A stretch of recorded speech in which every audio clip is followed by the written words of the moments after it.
এই যে দুনিয়ায় সৃষ্টি করেছেন কে? আল্লাহ। গাছপালা, নদী, নালা, মানুষ কে সৃষ্টি করেছেন?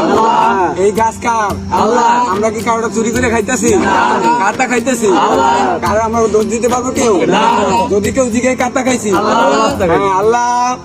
আমরা এত রাইতে কষ্ট করে চুরি করে খাইছি, আমার খাইছি, আল্লাহর মাল খাইছি। আল্লাহ তুমি তো দেখছো না? অবশ্যই। আল্লাহ এত কষ্ট কইরা কয়টা ডাব খাইতাছি,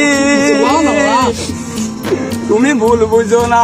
তুমি তো দেখছো, তুমি সৃষ্টি করেছো, তোমার মাল খাইতাছি, আমরা তোমার বান্দা, আমরা কারো জিনিস চুরি করে খাই না। আল্লাহ যদিও কেউ চোর বলে, তার বিচার তুমি কইরো। আমরা জানি কালকে এলাকায় সমালোচনা করবে, কি করছি আমরা? চুরি করছি। আমরা কি চুরি করেছি? আমি করি না। আমরা নিজেকে ফল আল্লাহ আমাকে তৈরি করছে, আল্লাহর ফল আমরা খাইতেছি। এখানে যারা আছে সবাই হয়েছে, ধরেন আল্লাহুম্মা আমিন, সবাই বিসমিল্লাহ বলেন বাবা।